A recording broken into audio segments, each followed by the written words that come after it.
Hey gents, could Bonobos be sucked up by the Walmart ecosystem? It is a very real possibility. I will link to the Recode report down below by Jason Del Rey. This is from back in April, and there hasn't been any news. Crunchbase is reporting that it has been acquired as of April 17, but there's no confirmations that I've been able to find. It's only been talks of the acquisition. I do really trust Recode. I trust Jason Del Rey, and so just as a longtime Bonobos loyalist and fan, I wanted to dive a little bit deeper and give some of the background as to why this would happen and what would happen in the future. If you've talked to somebody with an app idea in the past few years, you may have heard them use the phrase like Uber of X, the Uber of deliveries, the Uber of pizza, whatever that may be. Well, in the retail world, a lot of people talk about the Bonobos of XYZ, the Bonobos of women, the Bonobos of tuxedos, and that type of thing. And so Bonobos really has been a disruptor in the retail world. They are very much a hybrid technology retail play, which is why you're seeing them get huge rounds of funding. They're in a lot of high-end malls because they are one of these kind of mid to higher end men's brands, and for a lot of men they're replacing what J. Crew used to be before J. Crew's quality started to go down, and because they're all about that fit, and they're eating into that market share of those types of brands while skipping the mall and going direct to consumers. So let's go over a little bit of the history of Bonobos. We'll talk about where we're at today and where we're going. Before we jump in, make sure you subscribe to learn about the best menswear on the internet. I cover industry-wide topics like this, and then I also like to get into product level stuff on a lot of my unboxing videos and reviews. So if you're into menswear, this is the channel to be. Bonobos was founded by Brian Spaley and Andy Dunn back in 2007 while they were housemates at Stanford. Brian was the creative guy who was wanting to redesign the menswear pants, and then Andy was the business guy. So Brian was the Woz, Andy was the Jobs, Spaley was the Gates, Dunn was the Ballmer. You get the idea. You can find their founding story on interviews on YouTube and those types of places, but after 6 months they moved to New York City and they started to do $1 million in revenue, which for a company that was purely selling pants online is no easy feat. In their first 3 years, they took on about $7 million in funding, which is nice and modest. And then in 2009, there was a founder spat. So then Brian Spaley leaves Bonobos to go to Trunk Club and run as their CEO. 2010 is when you start to see the rise of Andy Dunn as a prominent figure in the retail and technology industries as a disruptor. And then they take on $18 million in funding in 2010, which if they were only doing somewhere around $5 million in revenue, that's a pretty sweet valuation for a relatively small company. So there's a lot of people making bets that this is the future of how men are going to buy their clothes. Part of that round of funding was likely that they were talking about expanding their line just from pants to other parts. They started to go into shirts, blazers, denim, and other lines of business. Coincidentally, this is when I buy my first pair of wash chinos, and also this shirt. I call this my Bonobos vintage. It's got the old logo on the tag and everything. And at this point, early 2011, they're still online only, but they have these Bonobos Ninjas, which are the focus on customer service. They have a very Zappos-like model. They had 365-day return policy, free shipping both ways, and all very fast shipping. So this is very much people saying this is the Zappos of menswear, and then it slowly shifts into the Bonobos as a tentpole technology company. Mid to late 2011 is also when they try out their first guide shop at their office in New York City, where they just put the clothes out. People can come try them on, talk to people. They can't actually buy clothes within the store. They can buy them online and they get shipped to them. But this model then starts to become critical to their business overall, and then it's also copied by many people in the e-commerce business like Warby Parker, Nasty Gal, and other young technology companies that were selling clothes online, but they started to realize they still need to have that retail, that physical connection with the customer in order to grow and get more people comfortable online and purchasing from these types of companies. In 2012, they closed a $16.4 million round of funding, which is where things start to get really interesting when we're talking about the current acquisition that may happen. This is also when Bonobos largely goes offline because Nordstrom starts to carry them in their stores. In those next 2 years after the Nordstrom investment, they raise another $85 million in funding, which they say is to help fuel their guide shop expansion, but that brings their total to date at $127 million in funding, which for a company that may be only doing $100 to $150 million in revenue a year, especially for a retail company, remember this is not a technology company, it's a retail company, that is huge. If you saw my Jack Threads video last week, you know why this can be a little bit of an issue. Now in the meantime, they tried many different things with that money that they were getting. They tried to launch a women's line called Air, which was then spun off into its own separate company. They also tried to incubate a few smaller brands like the Maid, the golf line, which is now just Bonobos Golf. They also have the Good Sport. They tried some things like the Closet Science, which was essentially the Trunk Club model or the subscription type model, which was shut down pretty quickly. As you know, Trunk Club was acquired by Nordstrom, I think a year, maybe 2 years ago.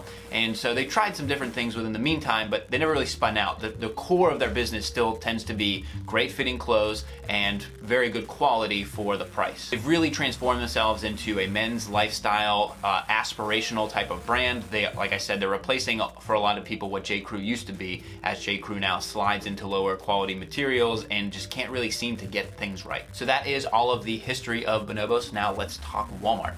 Walmart recently acquired Jet.com for $3 billion, which is one of the largest acquisitions in retail, technology, everything, because Jet was a tiny little company that had a lot of promise, but Walmart is essentially scared to death of Amazon, and if Jet grew, then it would really eat into Walmart's play. So CEO of Jet, Marc is now the CEO of e-commerce for Walmart, and he is doing some incredibly interesting things. Down below, I'll link to a Marc interview from the Code Commerce series, where he gives a lot of really good information on how Walmart is thinking about competing with Amazon in the future. If you're interested at all in this topic, definitely go check that out. But it gives a lot of insight as to why he might purchase Bonobos, and also why they've made acquisitions like ShoeBuy, ModCloth, and they bought another outdoor gear retailer, but they're keeping the brand separate, especially as at arm's length from Jet overall. So they're really looking at Walmart as the current play that it is, which is a very big retailer in a lot of rural areas and a lot of low-cost stuff. But then Jet is now more positioned as the millennial brand for people that are a little bit more affluent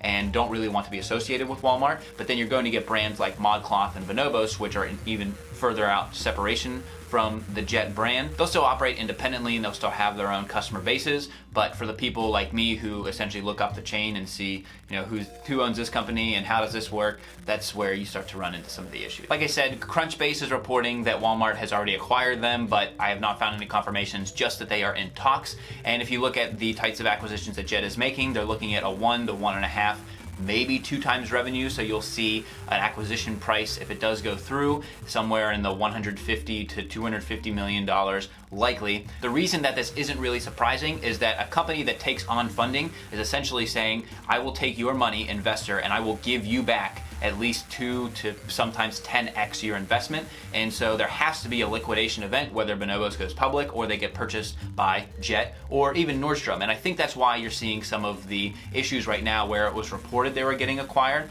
but Nordstrom likely has a clause in their investment to say they can deny a certain investor, which is extremely common in fundraising. So you're likely seeing a disagreement between Nordstrom, Jet, and Andy Dunn in the middle, who is trying to liquidate and get all the investors their money, all the other investors that have invested in this as a technology and retail play, and then Nordstrom's over here saying, but if they take away a huge chunk of our men's business and then we lose that brand, that's a big problem. So maybe Nordstrom is making a bid, but then Nordstrom doesn't really have the money to take on Jet, because Jet is just basically ready to throw cash everywhere to buy up all of these different parts of the business. So that's likely why you're seeing a lot of the issues at this kind of closing point. And so I don't know that Jet is absolutely certain, but the acquisition from either Nordstrom, Jet, or another party is absolutely likely.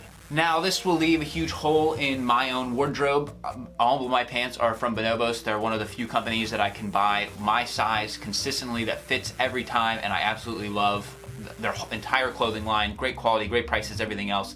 But I don't know that I want to support a Walmart brand within that umbrella. I typically don't shop at Walmart. I really like supporting the small little guys. I've talked about all of those companies on my channel. Even Mack Weldon is a small company that's just a group of people that are trying to do great things. Mack Weldon could also be acquired pretty easily. So I've seen similar sentiments from guys out there that say they wouldn't buy from Bonobos if this acquisition goes through, because then it is a Walmart brand. So I absolutely still love the brand. I still love the clothes that I have. I've got a ton of them in my wardrobe, but I really don't want to see a lot of big changes outside of what they do today. I don't want to see the quality degrade. I don't want to see the brand degrade at all. And so it'll be interesting to watch over the next few months, but this is just one of those educational industry videos that I think you guys are very interested in. So let me know if you do. I've been trying to do these on each Wednesday. I don't know if I can keep up this pace for very long, but I will try. I have plenty of boxes of stuff that I need to open up and get up to the channel, so definitely no shortage of products to look at for you guys now. And let me know what topics I should cover within this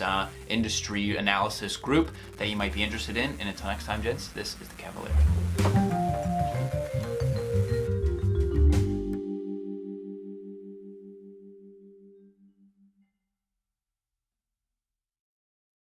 if it feel like rain, and the words all sound the same, lifeless corners of this empty frame. If you feel left out, and the pain of discontent in the winter.